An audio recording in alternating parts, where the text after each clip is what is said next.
Alright, so this morning I was just doing some regular routine maintenance on the Harley. Did an oil change on it, 3-hole oil change, and just making sure it's good to go for the next couple of months.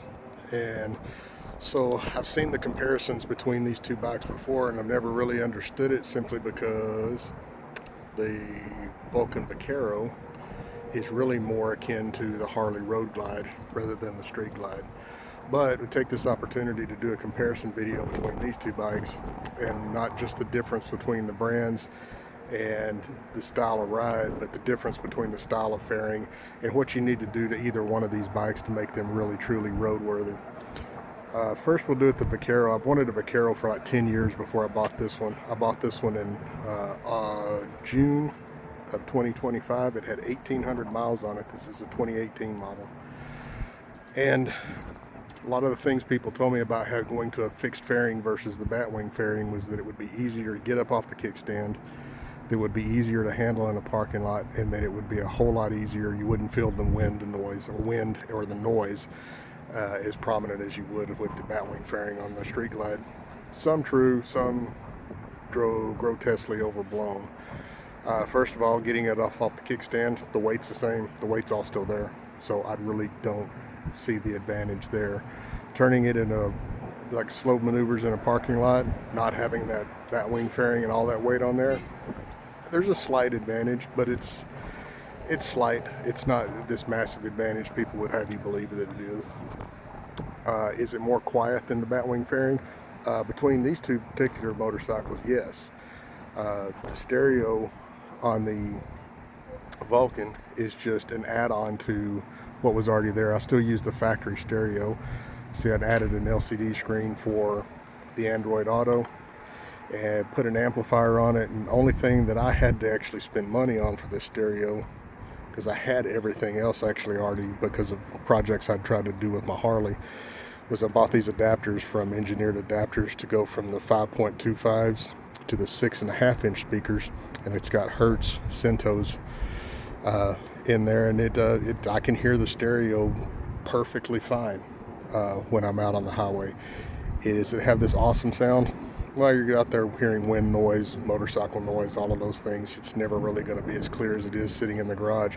Sitting in the garage listening to the stereo on the Vulcan versus the stereo on the Harley, and there is no comparison. The Harley blows it away, but I also have thousands of dollars of the stereo on my Harley. So it's not really that. The comparison in the stereo, not necessarily anything that's going to make you want to ride it or not want to ride it. A lot of people don't like the dash on the Vaquero and on the Vulcan Voyager. I personally love it. I enjoy the heck out of it. I like looking at it when I'm riding. Feature-wise, both bikes have cruise control. I have both bikes set up very similarly. You see I have Kiriakin kinetic grips on both motorcycles.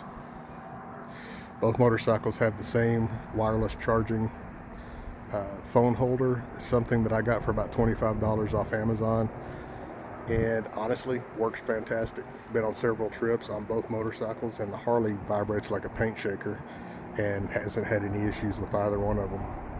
The one on the Harley has about 9,000 miles on it, and the one on the Vaquero has about 6,000 miles on it, and haven't had any issues with either one of them.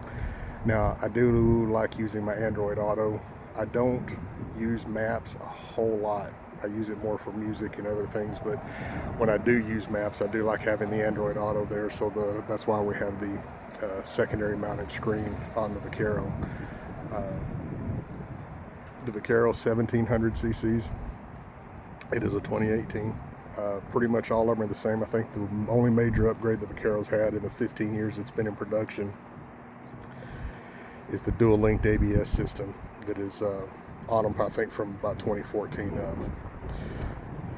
Both bikes have a cigarette charger with a charging port. I keep the actual charger, the USB charger, up in the windshield bag. You have two compartments, one on each side. On the Vaquero, something that you won't have on the Batwing. This one just houses like spare sunglasses, that sort of thing. The other one actually houses the Bluetooth devices for my auxiliary, so that I can listen to Bluetooth on it. The saddlebag capacity, a little bit smaller on the Vaquero, partially because I do have stretched bags on the Harley. The seat, factory seat on the Vaquero is fine. I have no issue with the factory seat, but I do have the upgraded factory seat that is has a gel in it that is supposed to be much more comfortable on longer trips, which I have not used yet. Both bikes have Kiriakin foot pegs. This bike had the ECU reflashed by More Mafia. All of this was done before I got the bike. I bought the bike basically with everything on it except the speakers, the LCD screen, of course the cup holder, and the phone charger. Everything else the previous owner had already done to this bike. I do have the Kawasaki OEM sissy bar on this thing. If you're familiar with this bike, you know that OEM sissy bar is almost $1,000 when you add the luggage rack to it. So not cheap. So the previous owner actually spent some money on this and then never bought it. It's a 2018. I bought it in 2025 in June, and it only had 1,800 miles on it. Again, I haven't tested out the new seat on it yet, other than just to ride it back and forth to work. I haven't been on a long trip since I bought it. Now for the Harley, this one has an Advan black seat on it, gel seat, kind of a simulated ostrich skin on it. I actually really like this seat. I've been on several long trips and I've ridden as much as 1,100 miles in a day on that particular seat, and it's been fine. Of course, Harley's well known for having just tons of upgradable things on it, which makes it nice. This particular Harley is an 09, and if you're familiar with the pre-2014 models, you can tell that this fairing has all been completely replaced, so that it would have the touchscreen stereo, so that I have Android Auto built into the dash, Hertz speakers in the console up here, and in the saddlebags back here, aftermarket stretch saddlebags. Put lower fairings on this one to kind of help block wind from coming up from underneath the tank, and I've also removed the original tank big for this slimmer model, sleeker black model that just kind of blends with the bike a little bit better. This bike has the factory handlebars on it, and I never have changed them out because I don't dislike them. I would probably like 10-inch or 12-inch apes a little bit better, but I have no issues with this one at all. So I've never spent the money on trying to change those out. Now, the Vaquero, on the other hand, is one of the upgrades the previous owner did, was put the 12-inch ape hangers on it. That was one of his upgrades that has worked out great for me. The bike is fine. Also has, the Vaquero typically comes with foot pegs for your passenger, and this has been replaced with the floorboards, similar to or actually identical to the ones on the Voyager. Also, a moto horn was upgraded on this one, so it actually has, if you've seen the advertisements on Facebook, other places for the moto horn, it's a dual horn system. Quite loud, doesn't need an air compressor for it. I have put the same one on my Harley. Of course, it's chromed. The one on the Vaquero is black because it's hidden up underneath the dash, so you can't see it anyway.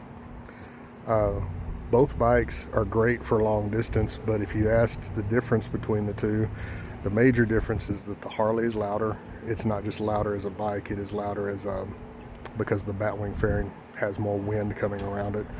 But the stereo allows me to cover that up, but it does cause a little bit more fatigue. Also, the seat position versus where your foot is, your feet are a little bit closer to your butt on the Harley. On the Vaquero, your feet are further away from your butt, so you stretch out a little bit more. What's the difference? Well, the difference is going to be whatever you prefer. For getting into the corners, hitting on those curvy roads, I give the slight edge over to the Harley. It actually hits the corners a little bit better. Not a lot. There's no vast difference between either of these bikes when it comes to handling. But I do give an edge for getting into the corners to the Street Glide. Now, out on the highway, if I'm going to be riding 8, 12, 100 miles in a day, give me the Vaquero all day long. It's more comfortable. In order to get my Harley to be anywhere near as comfortable as this Vaquero came from the factory, I had to add Legends suspension. See the gold Legends suspension right here. The seat, and it just is just not quite as comfortable. I can sit on that Vaquero all day long. Vaquero is pretty much like if a Gold Wing and a Road Glide had a baby. Also, just happened to note, this one also came with the Shark Roads slip-on exhaust on it, and it actually sounds really good. I'm actually shocked how well this bike sounds when you fire it up. It does not sound like a Harley, but it sounds good. Now, I actually love both motorcycles pretty equally, but if you're going to buy one and you don't want to have to spend a ton of extra money on a motorcycle in order to make it comfortable and to do what you want it to for long distance riding, if you're looking at long distance riding, the Vaquero is just simply the better deal. You don't need to upgrade the seat if you don't want to. That seat's plenty comfortable. You don't need to upgrade your suspension. Suspension on it is fine. Brake system on it is actually great. The weak point on the Vaquero from the factory is the infotainment system on it. It's weak. It needs to be updated badly, but if you just spend a few bucks on it, just put an amplifier on it, put better speakers in it, and like I did, adding the LCD screen from the outside to give yourself Android Auto or Apple CarPlay, then you have all of the stuff that you normally would have. Also, I keep RAM mounts, both bikes for running cameras, that sort of thing. But both bikes give me a fantastic ride. If you want to talk about acceleration, this Harley has a 96 CI in it, and of course it's Camden tuned. Also, that was done from the previous owner of this motorcycle. This motorcycle had 34,000 miles on it when I bought it in 22, and it has 77,000 on it now. And it's always shared miles with two other motorcycles. I have a Triumph in the garage right now. It just doesn't compare to these two. If you want to talk about acceleration again, the Harley all day long. The acceleration is better on the Harley. You don't really get that quick, I feel like it's moving kind of sensation on that Vulcan Vaquero until you hit about 4,500 RPMs. And I actually have only done that a couple of times on that bike, and it does feel like it comes to life at about that point, but it redlines at 6,000. I tend not to ride it like that. When I've done that, it's because I was trying to outrun something that was coming up on me too fast. But money-wise, it depends on if you're going to look at these bikes brand new, there's no comparison when it comes to the cost. The Vaquero is going to beat out Harley any and every time. Reliability on these two bikes, now I've only put 7,000 miles, I guess, on the Vaquero since I've had it. So the maintenance I've done on it's oil change, and I had put new tires on it. When I got it, it had the factory tires on it from 2018 when I bought it, and I put new tires on it before I took it off on a road trip to Utah this last September. The Harley has cost me a little bit of money to keep it running. It takes more money to keep one on the road than it does a Vaquero. And that just seems to be kind of straight across the board. The Vaquero is just a very reliable motorcycle. Low maintenance, change the oil in it, make sure your fluids are changed in it, put new tires on it, make sure you do the maintenance on it just like any other motorcycle. The Harley's given me a little bit of trouble, but nothing major, nothing that I couldn't actually do myself. I've changed the cam chain tensioners and all of those things out on this bike myself. Which saves some money, and I will do the valve adjustment at 10,000 miles when I hit it on the Vaquero. Do that myself, nothing difficult to do. But that's just kind of a rundown of these two particular motorcycles. I really think the Vaquero relates way more to the Harley Road Glide, but this just kind of give you a mild glimpse of what it would be like, the difference between the two.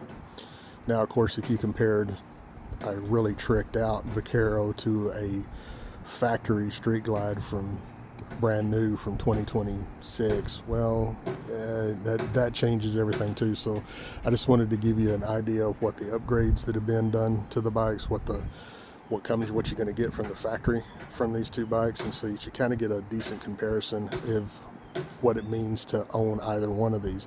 If brand name doesn't mean anything to you, then you just choose the one that you want. If you're just a die-hard Harley guy that's never going to look at a Vaquero, well, you're going to be a die-hard Harley guy, and you'll pay the price for it.